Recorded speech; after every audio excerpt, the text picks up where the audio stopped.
Now if you recall the way we trace the output for this, it's your original array, and from original array where we were dividing it, we divided to a level where my subproblem size is 1, and I started combining the solution. And this entire process can be written in a recursive program. So let us directly start writing a recursive program. So going on this approach, can you tell me what would be the base case for recursion? So let me share my window first.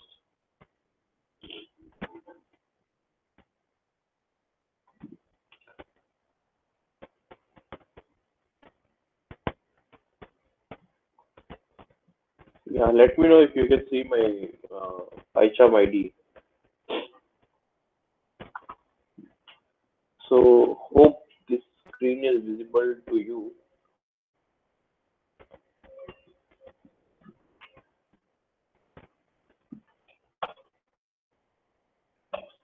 Okay.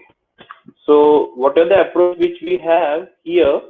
The first one is approach for O of n cube, and then we have converted it into O of n square.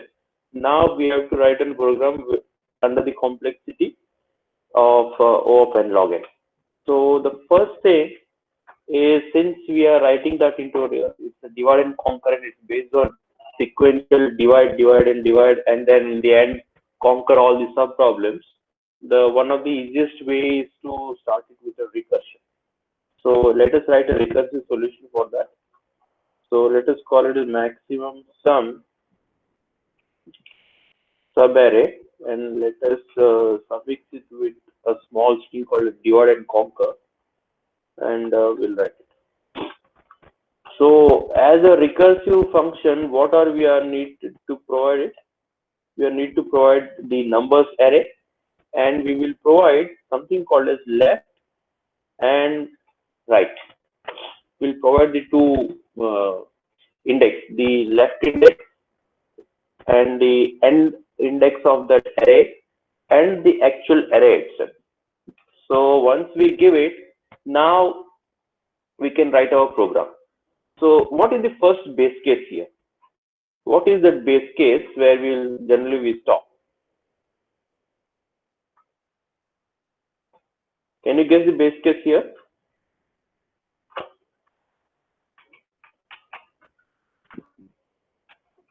What's the base case? So we were dividing that array. So whenever we have left and right of higher one, we keep on dividing it. At what point we stop the division, and we check for solution of sub problems, and we start merging the sub problems. What is that base case when we stop our division?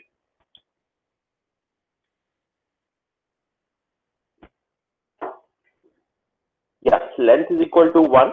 So how do we find length is equal to 1 when we have left and right? So we have to check if left equal to right. What it means? It means that this function got an array of size 1. If this function has received size of 1, what should I return? Now, if you recall my program, what I am returning, every time I am returning a maximum sum of that subarray. Inside that subarray, what is that maximum sum? That is one thing which I am calculating for left side, right side, and for the center of that.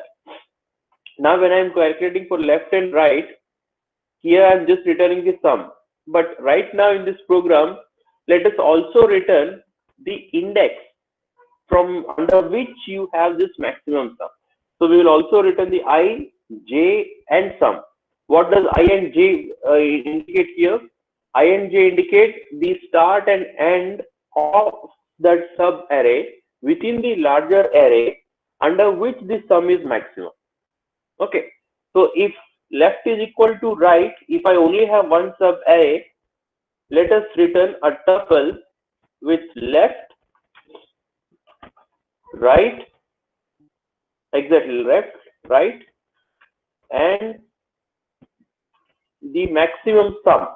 What will the maximum sum under this? numbers of, since left and right are both same, let us use left index. So we will return it, right?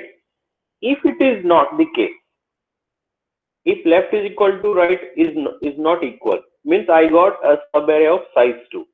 If I get a subarray of size 2 or more than that, what should I do?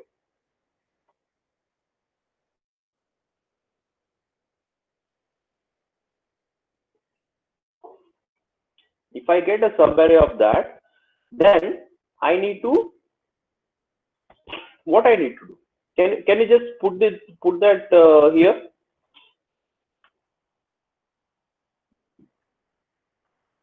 Yeah, call the function again. We call the same function again, but this time, if you recall, if I have more than one, I would consider that is a larger problem. Then I go for division.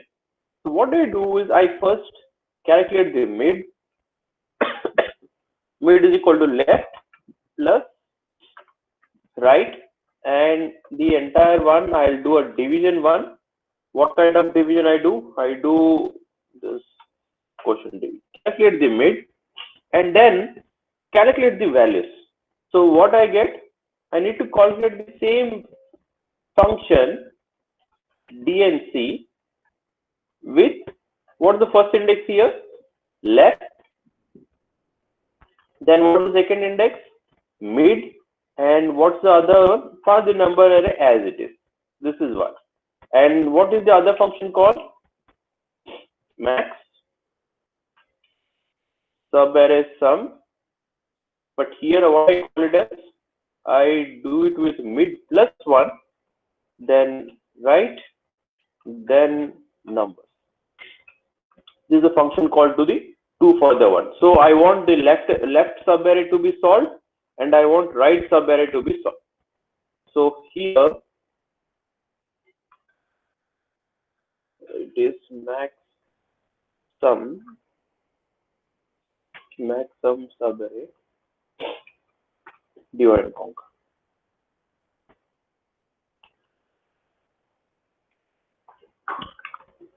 Okay, so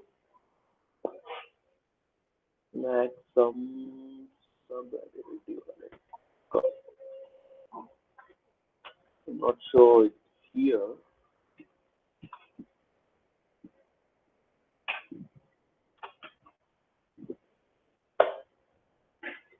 So it is left to mid and numbers. Okay. So now, if you now you have called it, right? After calling it, remember what does this method return? This method return your tuple of I and j and the subarray and the sum, right? What they return you? They return you left, they return you right, and the maximum sum under that part. So when you call it from left side, you will be probably getting some I and j, right? So let us call it as left I. Let us call it as left j, means I and j received from the left part of that array, and let us call it as left max sum, or let us call it as left max sum left subarray, the max sum from this. Okay, so we are capturing the values returned by the left side of array by left I, left j, and left subarray max sum. Likewise, we'll also take it for right side of that array. What you'll write here? Right I, right j, and right subarray max. So now I have left I, left.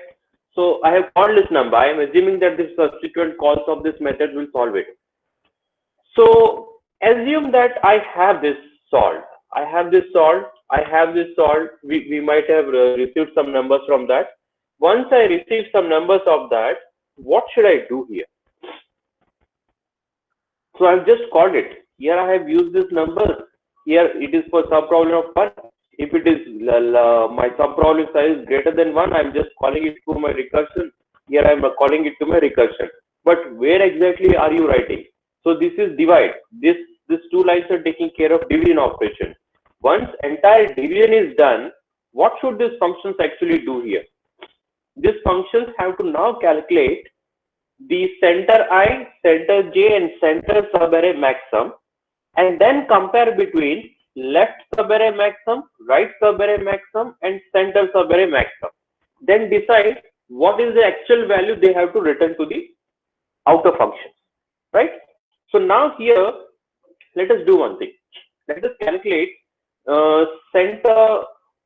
I have to calculate center subarray maximum. So in order to calculate center subarray maximum, I need to calculate a few variables here. So what I'll do is I'll just comment this one. So how do I calculate center subarray maximum? What was the formula which we saw on that day? What was the formula? Can you just type it here? We saw a formula to calculate center subarray maximum. What it is? Can you just recall and tell me that formula? What was the formula we saw in the last lecture?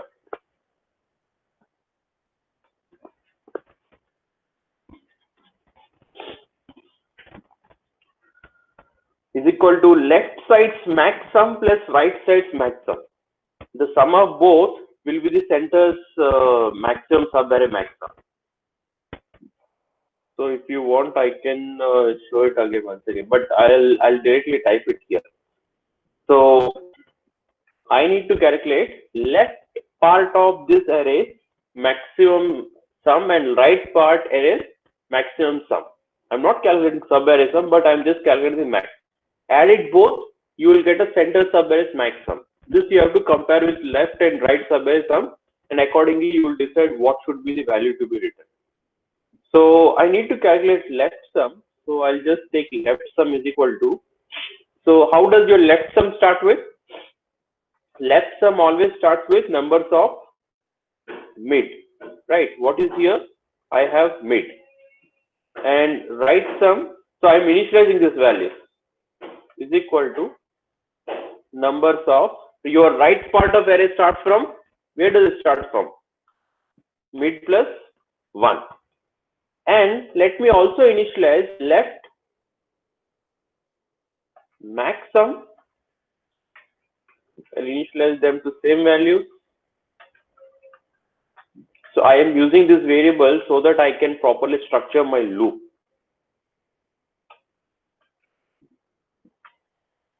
So we'll call it as right maximum. So I'm initializing it. Don't confuse with actual code for that. So right max sum, left sum, right sum, left max and right max. So,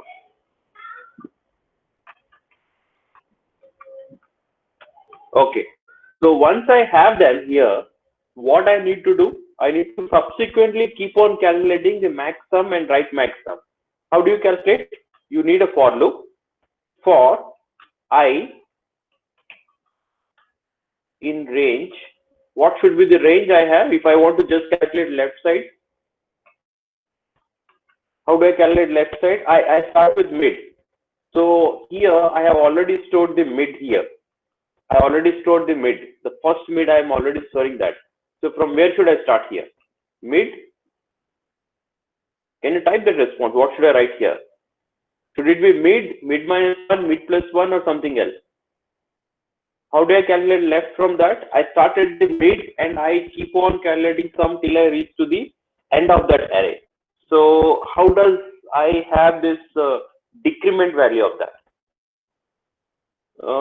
I think they have some, they are saying it line number 6. What you're calling here? Line number 46, right? I should be there. Okay.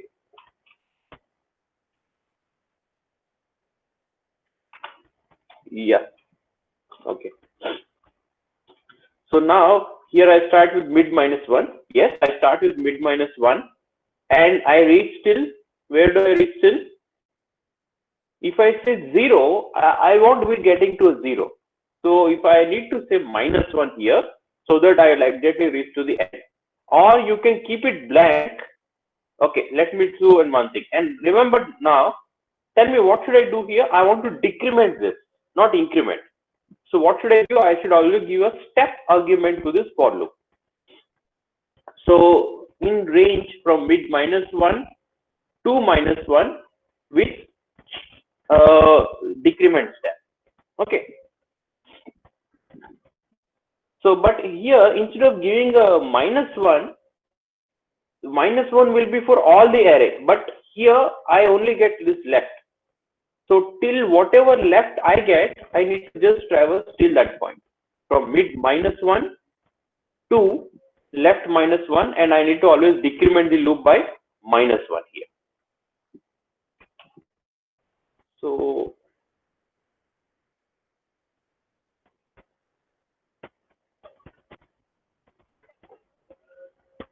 they are actually 1. So in each iteration, what should I do now here? Left sum is equal to left sum plus numbers of I. Keep on calculating it, and at any moment, if you find left sum is greater than left max sum, you need to just update left max sum, and then you have to change the index. Now, if you recall here, I also need few variables, center I, and I also need center J, which I need to return values. So what I'll do is I'll initialize. Let us suppose when you start at that array first, initially they will be mid and other would be center J would be mid plus 1. So I have left sum is equal to that, and at each time you will check if left sum is greater than left max sum. You're finding you have to, the moment you get a max value while doing this sum, you have to store it. What you will do that? Left max sum is equal to left sum and take note of that index. Center I is equal to I. Take note of this value here. Okay, what does this do? This calculates the left sum of that. Likewise, we will also have right side of this. How do I do it for right side? Let me take J, and what would be the range here? Mid plus 1. I'm already storing this mid plus 1 first initial value here. So what should be value here? Mid plus 2 till where? Till where it will go for? Earlier it was from mid to left side. Now it is mid plus 1 to the end of that subarray. What is my end of this subarray? For this function, the end of subarray is always denoted by right. So here, when I get this right value, this is always exclusive. So I need to say 1, and I need not give here anything because by default this type increment is positive 1. So what you write here? Start calculating right sum, numbers of J, and here you will write it as right sum. Let me copy this. So check if it is greater than right max. If whenever it is greater, update right max sum, and it would be right sum. And in this case, it would be center J. So I'm getting center I, center J, and once I get this both the values, I now have right max sum. I have left max sum. So now what should I do? I have calculated both center I, max sum, and that. Now I need to decide what will be I returning. Will I be returning this left max, whatever the left which I received here from the left side, or will I be returning this or will I be returning something from the center subarray max and center array center j? So now you have to calculate this center max sub. How do you calculate this? Now you have center and center j after iteration. Okay, let me do Control Z. I want to copy it exactly. Okay. So now I'll calculate this value first. So center subarray maxsum is equal to, what is it? It's the sum of left maxsum plus right maxsum. So now once I have this both, what should I do? What operation I am now remaining with? I need to now just compare this and I need to find out what value should I return. Okay, so if now I will do the comparison. If the left subarray max, which I get it by calling left recursively, whatever I get from the max side here, if this is greater than right subarray max, then probably I need to return the left side part. So, but before returning left, you should also check if left subarray max, if it is greater than center subarray max, what should I return here? So it means that of left subarray maxsum, right subarray maxsum, and center subarray maxsum, the max what I have here is left subarray max. So what should I return? I should return this left I, j, and sum as it is. So this will be written. So this is max of all that, left, right, and center. If it is not, else, if left is not greater than center subarray max, left is greater than right, but left is not greater than center subarray max, what should I return here? If it is not, what should I return? Can you just put it in the chat box? What should I return here? Should I return left, right? Yes, it is. Yes, we return the center one. So where are we capturing the center values here? The center values are something we are capturing in form of center I, center j, and center subarray max sum. Okay, if this is done, I am now entering into the else part of the above. If it is not, if left is not greater than right, then what it is, obviously it indicates that right is greater than that. So now what I'll do is I'll check for if right is greater than, not this, this is what I want.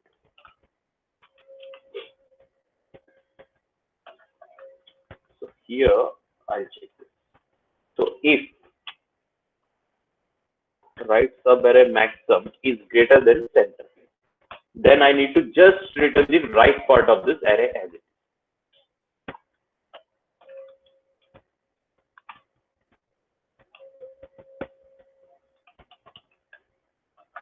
Return right part of array as it is, and inside the else of this, right is greater than left, this is false, means right is greater, but right is not greater than center, then obviously you have to return center.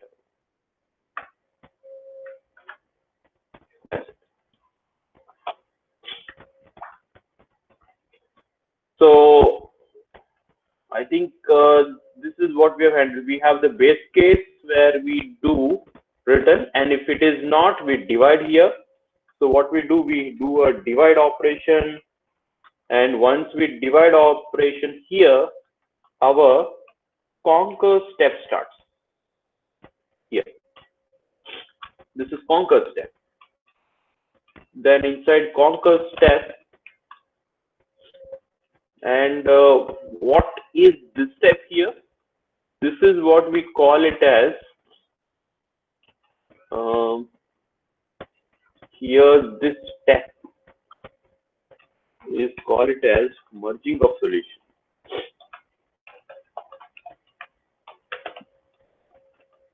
So some people also call it as combine, merging or combining.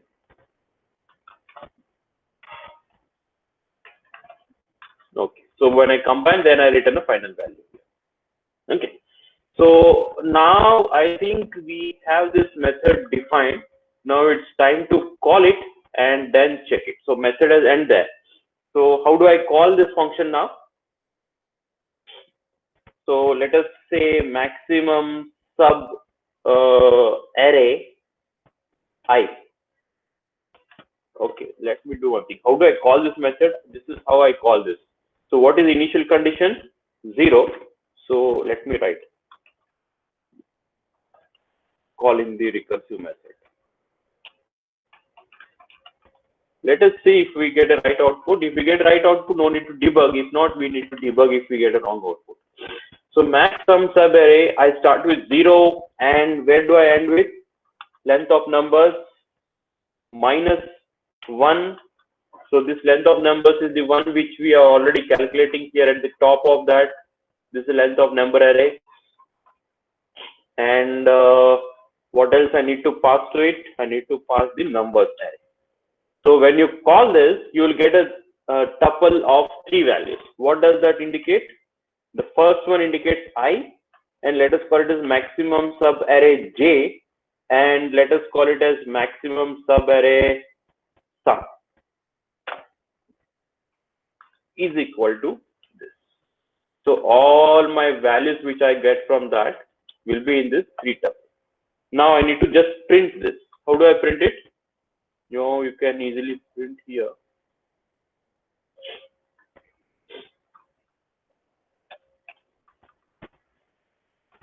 So print, say the max sum of subarray. We will call max sum of subarray is equal to str of, where is my max sum of subarray? MSS. Then I print here the max subarray. I want to print the max subarray. How do I get max subarray now? I already have the I and j index, right? Numbers. So how do I get the sub of that?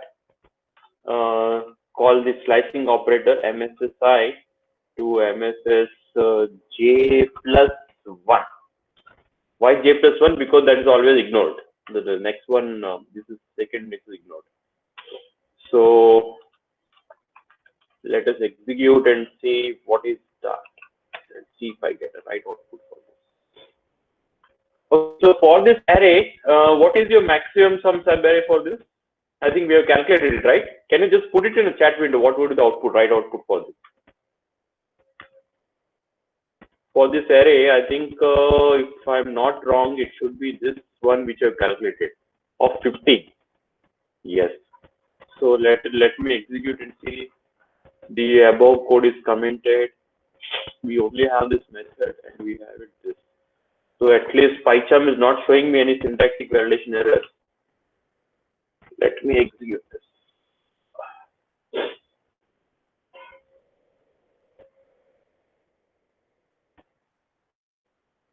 So it is max sum sub array. Okay. So now I have some errors. Let us see this. Sometimes we get these numbers only this. See, when you get these errors, it is, you need not worry about what is that big bunch of errors. I hope you started doing Python programs on your own. You need not worry about this bunch of errors. What you get here at this. The best way to find what is wrong with this, where in case of recursion, is to find the last error. Look at this message. What it says, unbound local error. It means that probably I might have misspelled something. Maybe I might have used this. So this error was at this point. This was at this point. What they say is that unbound local, right, max sum referenced before assignment. So right max sum, probably I might be misspelling something. What is it? What value are you given? Okay, so this is the region which I get. So I hope you received that. I'm using PH, but here I am using them as right. So probably this is a misspelling.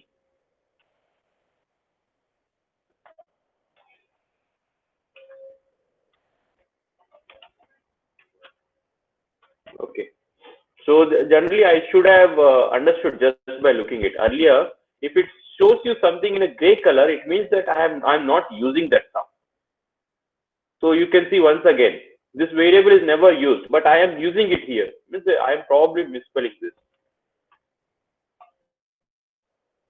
Okay, so now you do not see any such variables. Fine. Okay. Let me execute it again. So shift Fn. Okay, so did I get that value? Max sum of subarray 15 and this. At least this is right output which it is. Okay. 2 plus 10, 10 to minus 2. Yes, we are getting the same output. I think if we run this above code, I am getting the same output. Okay, so I think now you should understand what exactly how we wrote this program. So yeah, so Akash has a question that why not 12 and minus 12? Okay, so if you recall our last program, we got that what I say, we got that a subarray with this values I guess, the entire one, right? But somehow when I change this condition, if you recall, the moment I updated this, that has gone. So now here you are asking me why not 12 and minus 12? See, when we were merging that, subarrays, somewhere the sum might have just gone off. That's why that 12 and minus 12 has just gone off. So the answer for that question lies in the way we are merging our solutions. Somewhere while merging, this 12 and minus 12 could have been into the left side where I get the maximum sum. So if you trace the sum and divisions, you will get an answer. But remember, for some different subarray, I could get different values because we have not yet done that, right? If you want unique answer for all this, somewhere we have to put condition that maximum subarray sum with least length. That would solve all this one. So we will move to that once we complete all this entire algorithm. Remember, as of now, we are ignoring the fact that an array could have multiple subarrays with equal and max sum. So in that case, I might prefer to only display a subarray whose length is the least. So that optimization or that constraint, we will put it at the end of once we implement all possible algorithms for this problem. So I hope you understood this problem, this recursive way of calling that. And what is the advantage of this? The complexity of this is O of n log n. And the complexity of above approach is n square, and complexity of this is n cube. So what I advise you is, tomorrow we're going to see the logic of O of n, and subsequent lecture we will write a program for O of n. So before that, if you want, you can try the same program at your end, and you can let me know what time it actually takes. Increase this array to some random array, increase it to some random array of size 5,000, 10,000 or 20,000, and solve it for each function. And note down this time, like how much time this approach takes, how much time this approach, you can print it on your PyCharm sub window or in your runtime. So have you understood this program? It might initially it might seem a little bit difficult, but if you recall all the logic which we have seen in last lecture, it would be quite clear.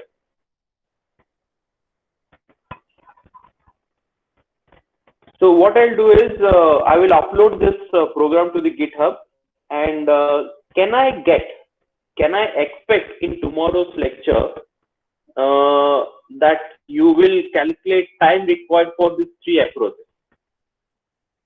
for a random array of say 10,000 or 20,000 numbers? Can I expect that from you? Can any one of you do that and find out? Yes. So you should find a visual difference that n to the power of 3 always takes much amount of time than n square. N square takes more time than n log n. Would you do that tomorrow? But before tomorrow's lecture, you have to just take this program and put the timer values. You can take a reference of my previous program which I uploaded in the GitHub repository, and just make sure you get the time here. Or you can even test this program for this. You can take multiple arrays with different values, see how you get output for this, and we can tomorrow then we can discuss O of n logic. But remember, tomorrow before you discuss n logic, I want you understood this 3 approaches. I think that's it for this lecture, and I am done from my side. If you do not have any questions from there, you should be good to leave. And but have you understood this program? How many of you have understood this program?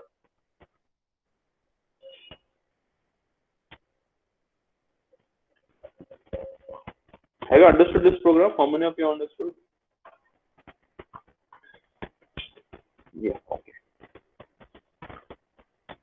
So I hope using Python is not a difficulty for you. So now you're comfortable with Python, the way I'm writing program in Python and this. Why I choose Python for algorithms? Because it was far more easier to type code in Python. Had I wrote this program in Java or C++, this 83 lines program would have been almost 150 or 120. And this will also give you the practice of Python programming as well. Okay. So I think I'm done from my side. Like, if you are fine from your side, you can end this lecture and join the next lecture. I'll upload this program. But remember, tomorrow I want some of you students to give me that time. Execute it. And see, if you really want to learn this, try to write the same program which I wrote without looking at my program. That's how you will develop your skill of writing program. First, give it a try. Try once, twice, and thrice. Still, if you don't get this logic, then look at my program. But if you directly copy paste programs, you will lose your learnability. Anyway, I will be uploading this program, but still give it a try. Try to write it on your own. That will develop your comfortability and expertise in this. I think I'm taking I'm extending time. You should be fine to leave. So I'm done from my side.